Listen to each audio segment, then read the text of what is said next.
Wolverstone was set at liberty that afternoon, and his assailant sentenced to 2 months' detention.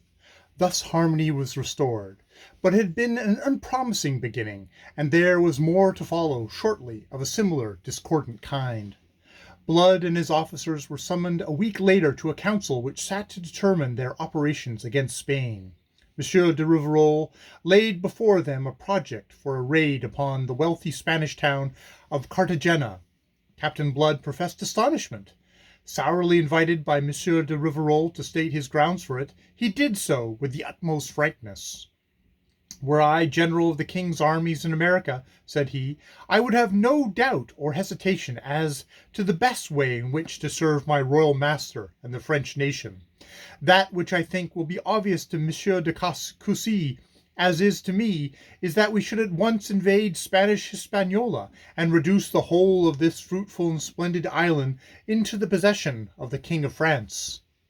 "That may follow," said Monsieur de Rvrl. "It is my wish that we begin with Cartagena." "You mean, sir, that we are to sail across the Caribbean on an adventurous expedition, neglecting that which lies here at our very door. In our absence, a Spanish invasion of French Hispaniola is possible. If we begin by reducing the Spaniards here, that possibility will be removed. We shall have added to the crown of France the most coveted possession in the west of the Indies. The enterprise offers no particular difficulty, it may be speedily accomplished, and once accomplished it would be time to look farther afield. That would seem the logical order in which this campaign should proceed." He ceased, and there was a silence. Monsieur de Rvrl sat back in his chair, and the feathered end of a quill between his teeth. Presently he cleared his throat and asked a question. "Is there anyone else here who shares Captain Blood's opinion?" None answered him. His own officers were overawed by him. Blood's followers naturally preferred Cartagena, because offering the greater chance of loot. Loyalty to their leader kept them silent. "You seem to be alone in your opinion," said the Baron, with his vinegary smile. Captain Blood laughed outright. He had suddenly read the Baron's mind. His airs and graces and haughtiness had so imposed upon Blood that it was only now that at last he saw through them into the fellow's peddling spirit. Therefore he laughed. There was really nothing else to do. But his laughter was charged with more anger even than contempt. He had been deluding himself that he had been done with piracy. The conviction that this French service was free of any taint of that was the only consideration that had induced him to accept it. Yet here was this haughty, supercilious gentleman, who dubbed himself General of the Armies of France, proposing a plundering, thieving raid which, when stripped of its mean, transparent mask of legitimate warfare, was revealed as piracy of the most flagrant. Monsieur de Rvrl, intrigued by his mirth, scowled upon him disapprovingly. "Why do you laugh, monsieur?" "Because I discover here an irony that is supremely droll. You, Monsieur le Baron, general of the king's armies by land and sea in America, propose an enterprise of a purely buccaneering character, whilst I, the buccaneer, am urging one that is more concerned with upholding the honor of France. You perceive how droll it is." Monsieur de Rvrl perceived nothing of the kind. Monsieur de Rvrl, in fact, was extremely angry. He bounded to his feet, and every man in the room rose with him, save only Monsieur de Cussy, who sat on with a grim smile on his lips. He, too, now read the Baron like an open book, and reading him, despised him. "Monsieur le filibuster!" cried Rvrl in a thick voice. "It seems that I must again remind you that I am your superior officer." "My superior officer?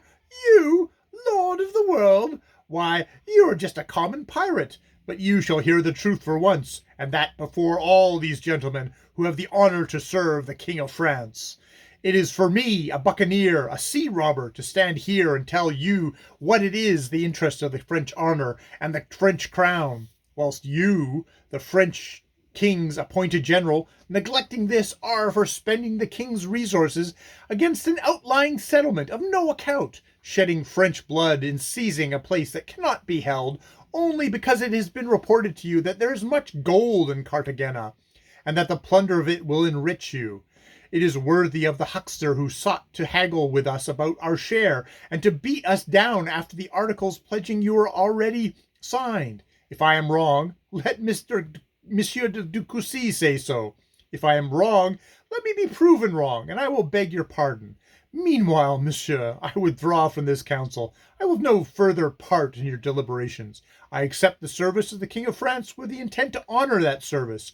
I cannot honor that service by lending countenance to a waste of life and resources in raids upon unimportant settlements, with plunder for their only object. The responsibility for such decision must rest with you, and with you alone. I desire Monsieur de Coucy to report to me to the Minister of France.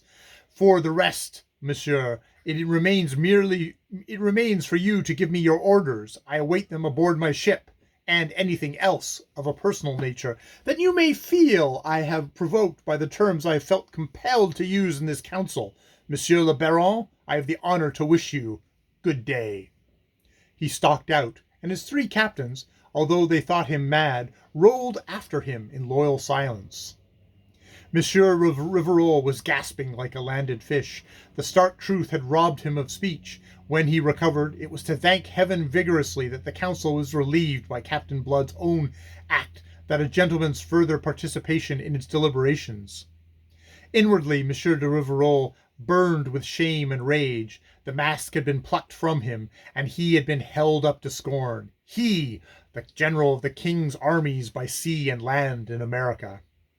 Nevertheless, it was to Cartagena that they sailed in the middle of March. Volunteers and Negroes had brought up the forces directly under Monsieur de Rvrl to 1,200 men.